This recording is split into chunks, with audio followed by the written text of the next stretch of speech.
Прва посета на шефицата на Европската комисија на Западен Балкан по нејзиниот реизбор. Урсула фон дер Лајен со денешните средби во Албанија ја започна неколкудневната турнеја низ регионот, која в сабота ќе ја заврши во Црнагора и во Косово.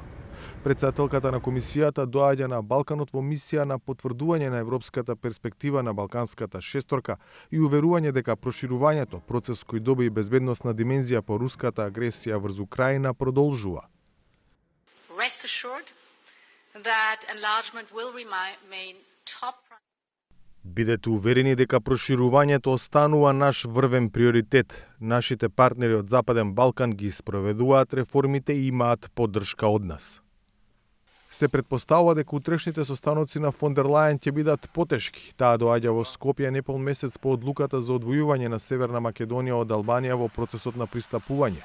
Очекувањата се дека шефицата на комисијата на средбите со државно-владиниот врв, председателката Гордана Селјановска-Давкова и премиерот Христијан Мицкоски ќе ги повтори познатите позиции на Брисел утврдени уште во јули 2022, кога и Скопје и Тирана ги почнаа преговорите, а тие се дека и земјава ќе ги отвори преговарачките кластери веднаш штом финишираат уставните измени со вметнување на бугарите.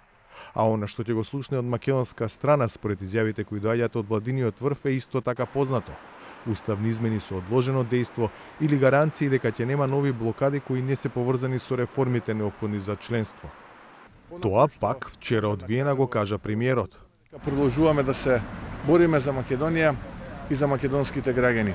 Националниот македонски интерес представува наш врвен приоритет и секаде каде што ќе одиме ќе ја пренесуваме пораката дека ние сме држава која што има миролюбиви граѓани кои што своето место одамна го заслужија во Европа.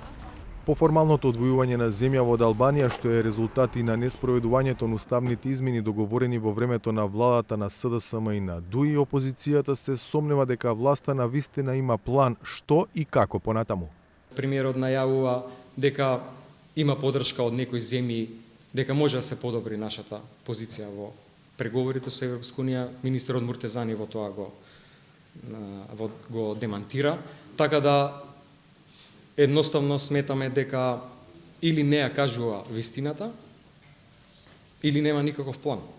Ништо полесна не е и на тамошната агенда на фон дер Лајен. По Скопје таа патува за Босна и Херцеговина, која се соочува со најави за нестабилност, па за Белград и Приштина, кои немаат напредок во диалогот, за балканската посета да ја заврши во Подгорица.